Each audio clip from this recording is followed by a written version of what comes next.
Joining us right now is Oscar Health CEO Mark Bertolini. Of course, he is the former chairman and CEO of Aetna, and he also served as a director of CVS Health Corporation. And Mark, it's really great to see you this morning. Thanks for being here. Great to see you, Becky. Gentlemen, good to see you both.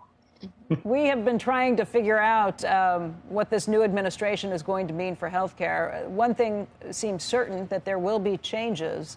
A lot of what's been focused on so far is what the potential will be for the pharmaceutical companies. But between the choices to lead Health and Human Services, between what you might expect to see from the Department of Government Efficiency, where are you thinking changes will come in the insurance market? I think in the insurance market, what we've seen over the last 4 or 5 years is a stability in the individual market. Actually, today, the individual market has 22.2 million people, and it has an ongoing cost trend of 3.5%. So that makes the ACA market, the individual market, the largest and most stable market in America.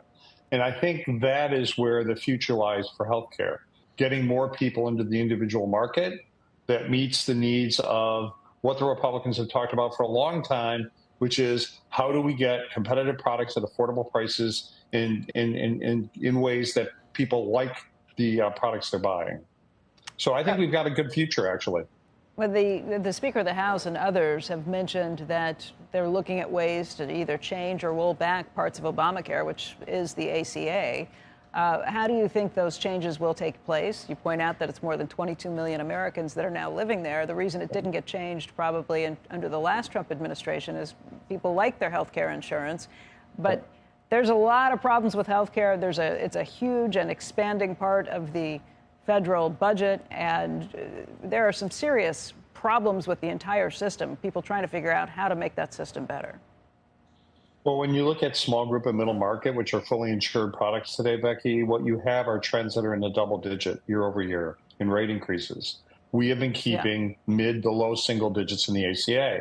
So I think that's positive. So I think finding ways that we can change the regulations to actually get more people into the individual market. Things like ICHRA, the Individual Consumer Health Reimbursement Account, built by the prior Trump administration, has a way of moving all those people into the individual market where they can buy what they need instead of being, in most cases, chronically overinsured.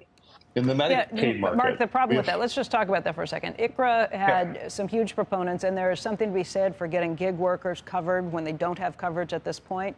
But let's just talk about what it is. It's a way that an employer can say, okay, I'm going to give you X amount for this, and you buy health insurance for what you need. If something happens that you are catastrophically injured, you have big bills that come through, you get a cancer diagnosis, something else that comes through, you as an employee think you're covered, but it turns out it is not going to cover the cost overruns on any of those issues. That to me seems like the opposite of what insurance should be. If you don't have a catastrophic component, it means you have coverage for the little stuff, but not any of the big things that might come along. Well, you do have coverage for the catastrophic component when you buy in the individual market today. So ICHRA, the employer can lay out and say, I'm only going to spend this much. They can only say they can spend this much, but then the person can go shop and buy a policy, which are cheaper in the individual market today, including subsidies.